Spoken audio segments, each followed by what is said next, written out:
Welcome to Life in Business, the podcast for business owners who want the confidence to grow without having to hustle 24/7.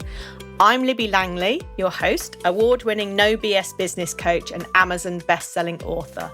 Join me each week to learn simple and practical strategies for growing your business, growing your profits, growing your confidence, and for having fun in business too. Here's this week's episode.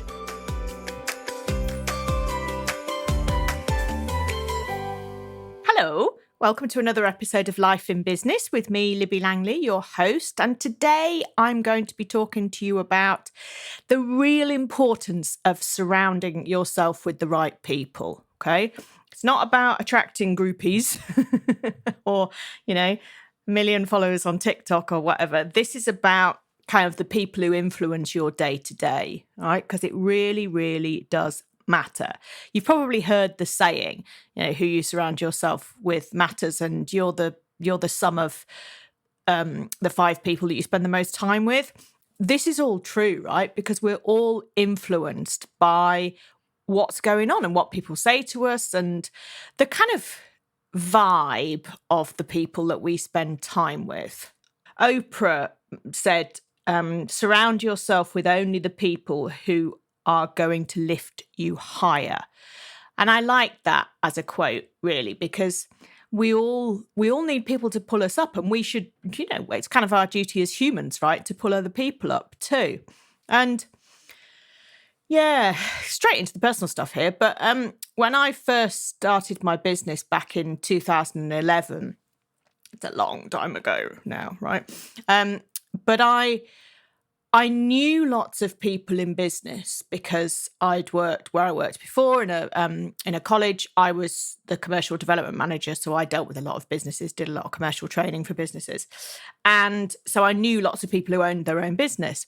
And so I also had done a lot of networking. So I had this kind of network of self-employed people. And so I got a bit of an idea of what it might be like. And they were the people who were, when I decided to leave my job, I kind of went for a lunch with a few of these people and said, do you think I can make some money doing what I'd been doing with training in social media then and consultancy in social media? Do you think I can make some money doing this? And they said, yeah, of course you can. And I'm like, oh, brilliant. That's excellent. Business plan. That's my business plan. Off I go. And that was the kind of the support and the words that I needed in order to be able to start doing stuff for myself. Obviously, in terms of the business, I learned a lot once I'd started. And, now I've been business coaching for over a decade to support other people, support you guys in your business. Great. But to start with, it was the people who enabled me to do it. And as I kind of had been in business for a little while, a really little while, I joined a business community and an entrepreneurs community. And my mind was blown, right? Because a lot of the people that I'd known, they were perhaps more traditional in the way that they ran their business, good businesses and all of that, but perhaps weren't as, didn't blow my mind in the same way, right? They were doing this stuff and they said that I could do it too and all of that. But when I joined this entrepreneurs community, after being in business for probably about a year, I learned stuff that was possible. And I learned a lot about the tech that goes with businesses and automation and email flows and ads and, stuff that I kind of just didn't know about before. And it was absolutely fantastic. And being in that community just elevated me and my business more than I could possibly have imagined. And it was because I was in the right room. It's because of the people that I was with and these people doing incredible things. And between us, we were just like, yeah, of course we can do this. And, oh, have you heard about this? And did you know you could do this? And it was like, wow. And I guess we were all relatively new to business and had that kind of newbie excitement about stuff. And the world was very, very exciting then, in the early 2010s. What year do we, 2010? What do we call it? The 10s? I don't know. And there was lots of possibility. And the internet was obviously used a lot, but the kind of internet marketing, digital marketing was still a relatively new field. Social media was still relatively new. And so if you were an early adopter, like I was in all of those things, you could be streaks ahead pretty quickly and pretty easily. But I wouldn't have, if I hadn't have met someone at a networking event, and I can't think how I heard about that networking event, but I knew someone who said, come to this. So I went to that and I met someone there who said, why don't we go to this event? And at that event, I met the person who was in this entrepreneurs community that I then signed up. I joined. So it's kind of it was by surrounding myself with the right people and being in the right places that I got to hear about all this. And honestly, it changed. Yeah, it changed my business. It changed my life. And speaking of it changing my life, yeah, I mean, I can kind of credit some of this for the end of my marriage, which is kind of really sad to say, but also it sort of shows the journey that I was on, because everything was really new and shiny, exciting, and I knew I was going places, right, in my business. I just knew that I was on this kind of trajectory, and that was a mismatch. That became a mismatch, right?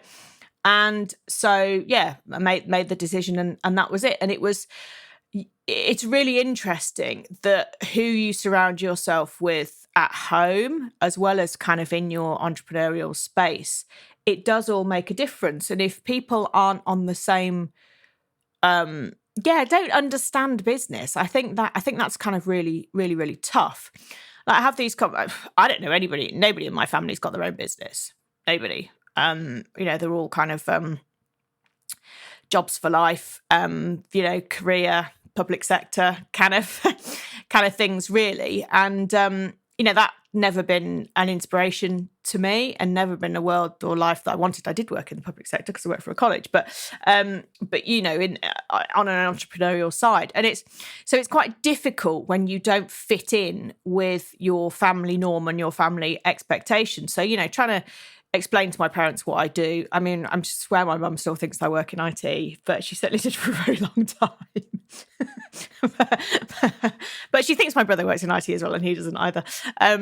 But my business isn't about IT. I use a lot of technology, but so it's quite hard. It's quite hard sometimes, and particularly when you are your business, right? As I am a solopreneur, you might well be a solopreneur too, and it's quite difficult when people don't get it, because you eat, sleep and breathe this stuff, and it's all you think about, and it's a lot of what you talk about. And for me, it's my work. It's also my hobby. I love helping people with their businesses. It's something that I'm extremely interested in.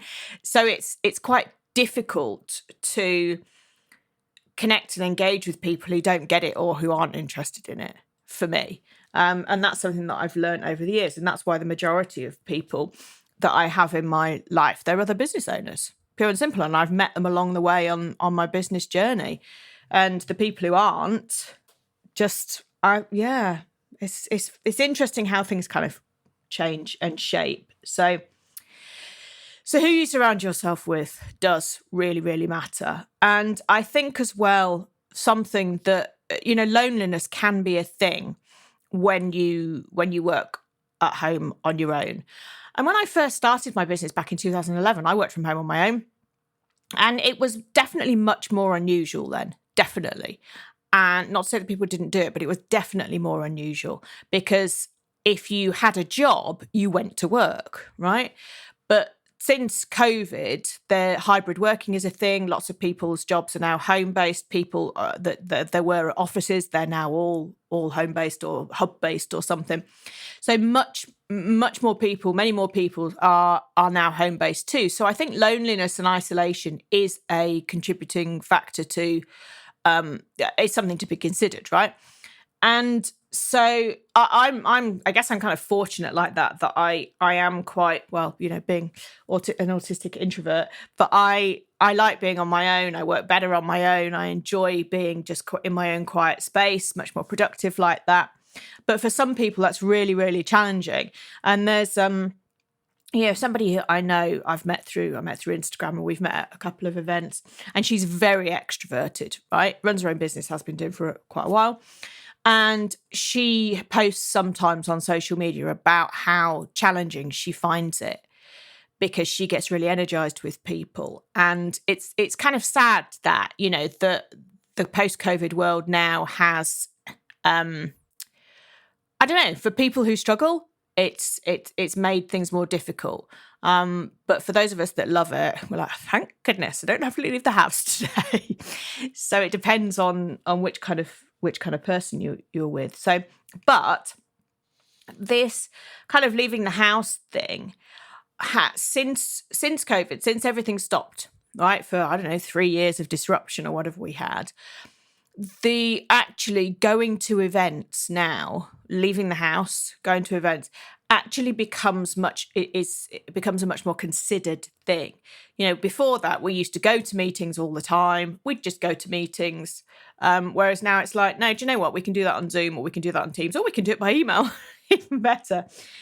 So there has been a simplification of business, which is fantastic. However, that's taken away some of the human connection, right? Which is not necessarily so good. So there's kind of a resurgence of in-person events now, but they're different. There are fewer of them. I think, for sure, there are fewer of them, and people are making more of a conscious decision to go rather than just going because that's just what you do, right? So, meetings, I don't have any meetings that are not online. Just thinking about that. I don't have any meetings that are not online.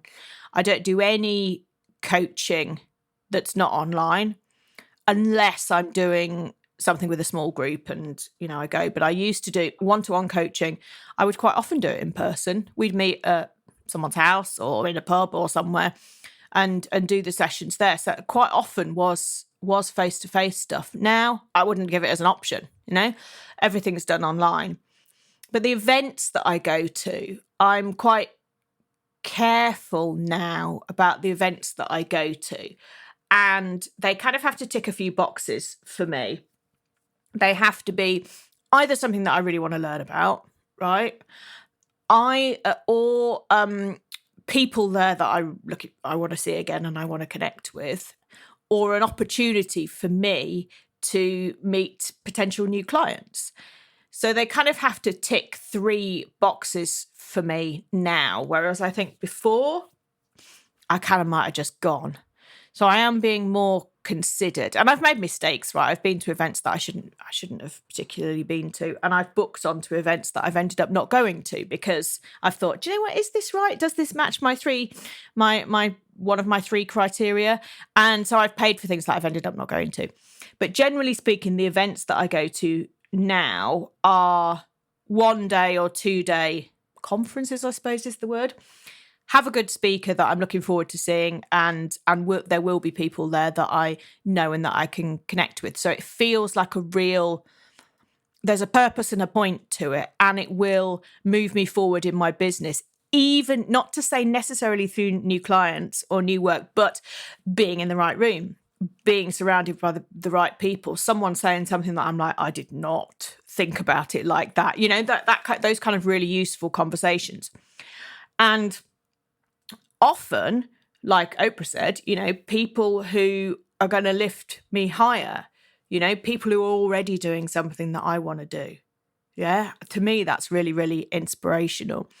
And I've stopped going to some events that I used to go to where it's like, yeah, do you know what? I know more than the people on the stage. I know, I could do this better, and stopped being in communities where I know that I know more and I can do it better. And that's not to say, well, I mean, I suppose it is to say that I'm brilliant. But, I've been doing this for a long, long time. I've got a lot of experience. I've coached over like 6,500 business owners since I started. That is a lot of people. So I've learned a lot of things. I've undertaken a lot of training. I've done an awful lot of professional development, and I've got practical skills and kind of got the podcast, written the book, all this stuff. So I often do know more than the people running the things or being up on stage. And so my choice now is not to take part in those things in the same way. So they wouldn't tick my box for going because I'm going to learn something. That would be going because I want to be in the room because those are the people that I know, or different criteria. But you have to be kind of selective about these things, I think now, and really make the conscious decision about whether you're going to be surrounding yourself with the right people or not. Because the last thing that you want, or the last thing I want, is being in a community that is to support me in my business growth, my business development, and people being at a lower level in business than me, or less advanced level in business than me, and me as a business coach ending up supporting them. And it's like, that's not why I'm there. I'm there to be pulled up, pulled along, motivated, rather than end up paying to be in something where I'm supporting other people, right? So you've got to choose the right space for you. That's really, really important. And networking events. I've said that when I first started the business, I'd already done lots of networking. And it was all in person then, right? Online networking, I don't think really existed then. I mean, I did 2012, I ran an online BTEC in social media for business qualification. That was all online. That was 2012. But I know that was quite unusual. And I did webinars then, 2012, 13, 14, 15. But again, quite unusual. But I don't remember doing any online networking. I worked with clients via Skype who were abroad. But yeah, no online networking. So the online networking kind of started, but it started before COVID. There were obviously a lot of online things then, but it just rocketed in 2020. And now it's absolutely the norm, right? For people here's an in-person one, here's an online one. But offline, in-person networking meetings are really good if you find the right one, because it's great to be able to actually see people's feet, just see them as proper 3D, 4D human beings rather than something on a screen. And you can make different connections that way. So finding, and generally speaking, these will be local, right? But finding a local networking group that suits you.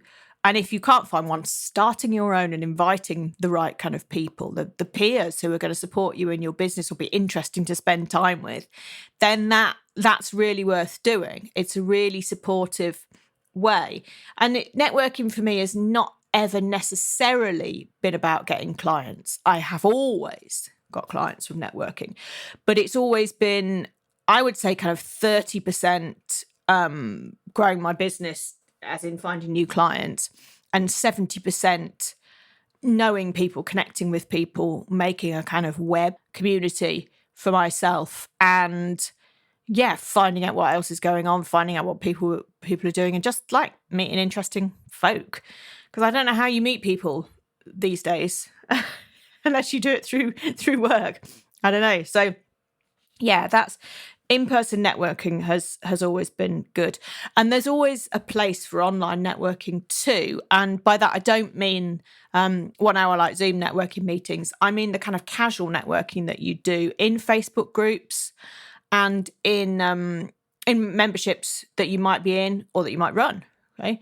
So Facebook groups have kind of always been quite good places for me to be in and to chat to people. And there was one particularly, when was this? 2013, 14. And a guy that I kind of knew where I used to live, he set up a group that was, generally speaking, for local people, but his mates really, that was a very irreverent place where people could just go and vent about things. And it was quite funny and it was very sweary. But through that group, I got to make some really fantastic friends, because you just went in with no walls, no nothing. It's like, this person is an absolute tosspot, right? And here is why, and this is what's happened. And there was always kind of chat about that and real support for each other. And that's probably one of the best Facebook groups that I've ever been in. And it was good for a couple of years, and then it kind of goes off on a tangent and all that. But we used to do stuff together as a group. I got some work out of it, strangely, because they liked me and they liked the way I spoke about things or complained about things. But this community, who you surround yourself with, can be kind of in the least likely places. And you'll hear stories about people who get married because they met in some, Facebook group about train spotting or whatever. This is how it happens, because you're surrounding yourself with the right people for you. And that's what is so, so important. It's about finding your tribe, finding your community, finding the people who are going to lift you up in whatever way that you are lifted up. It really makes a difference. And I guess this is kind of one of the reasons that my business model has evolved to stop doing the one-to-one coaching, which, I stopped doing that a long time ago now. I still have existing clients, but I haven't taken on any new one-to-one clients for ages now. And I've recently launched my Confidence to Grow group program. And the reason that one of the many, many reasons that I've launched that is because it enables me to build a community of the right people for each other. Okay. I never had any desire to run another group program. I've run lots before. So I did my BTEC way back when. I've had Marketing Megastars. I had my Zap social media club years ago. And, I've done lots of programs. I've run lots of group programs over the years. And I didn't want to do another one particularly. But what I realized was that I didn't want to do another teaching program, in that I didn't want to have pre-recorded content and then just show up every so often talking about something. What I wanted was a real coaching community. So that's what I've created with Confidence to Grow, and it has a structure and it has a flow that we follow that will will improve your business, right, immeasurably, and your confidence and your self-belief and your bottom line. But it's done in a way that's through conversations, that's through live support, live interaction, live community. And that's what makes the difference to me. And I think that this has been born out of my need to have human connection, my absolute passion for supporting people in their businesses, and my kind of real love of here's a question, here's my answer, here's a question, here's my answer, that kind of quick fire stuff. I love that, right? Really, really keeps me interested, keeps me enthralled. And also this post-COVID, we work on our own, where's our community? This, and kind of giving a sense of belonging and a safe space and place for people to share their vulnerabilities and to get the support that they need in order to grow their businesses. And it's great, it's great, but it's only kind of when I talk about this that I can almost see the journey of how it's happened. And I share that with you because I know that it will be helpful to you to reflect on what you do in your own business and how you shape your own business. And obviously, if you want to talk to me about my Confidence to Grow program, then just drop me a message or go to libbylangley.com, my website, and you'll find the information there. But yeah, it's the kind of journey of how it came about. And I think another quote that I like, the Oprah quote is good, but the Confucius back in the 6th century or something BC said, if you're the smartest person in the room, you're in the wrong room. And I like that. I like that in terms of helping you decide which communities you join, because it's really great to be able to support other people. And it's great to be in a space where you know that there are people who are going to raise you up and lift you higher and give you the support that you need. It's really kind of powerful stuff, that. So I ask you to reflect, or invite you to reflect on who in your life is good and who in your life is not so helpful, and which communities that you're in that are really good, and which communities are just actually a bit of a time suck or a bit triggering. And to kind of do a purge on that, to do some decluttering around that. And then think what else would be really helpful for you. Think who it would be really good, to have in your room, who's smarter than you, who can support you and who can help you. Because that's the kind of gap that you can plug that will make a big difference to how you grow your business, and making these conscious choices of which events you go to, which networking you go to, which communities you join, which coaches you work with. All of these things are absolutely things for you to consider, and they're all conscious choices that you can make in your business. So I have events booked that I'm going to this year. I'm going to one in June. I'm going to one in July. I'm going to one in September. I'm going to one in October No, I'm not going to one in September. I'm going to one in October, and I'm going to one in November. And that is me done for 2024, because they all tick specific boxes. There's some quite cool speakers. I'm going to see Mary Portas on stage, and I'm so excited. I'm going to take her book, Work Like a Woman, to get her to sign. So that's really cool. That's in July. And so, I've kind of mapped out my year like that, about what events are going to be useful for me as a business owner. And then for me as a business coach, I have my community, my group program, Confidence to Grow.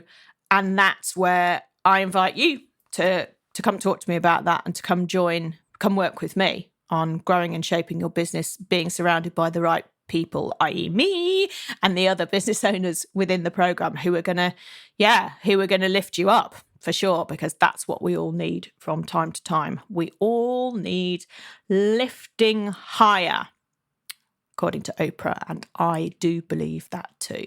So, yes, fantastic. It's really good. Love to know your thoughts as ever. Send me a message on Instagram at Libby Langley, or LinkedIn, search for Libby Langley and you'll find me there. I'm Libby Langley everywhere. You'll find me. So thanks ever so much for listening again today, and I'll see you next week. It's been a pleasure and a joy. Lots of love. Bye. Thank you for listening to Life in Business. Please make sure that you subscribe or follow so you don't miss any future episodes. And if you enjoyed today's show, please leave a review, as it helps others to find the podcast and spread the word that there's an easier way to do business. If you want to chat with me about today's episode or suggest a topic for the future, I would love to hear from you. You can find me on Instagram at Libby Langley. See you next week.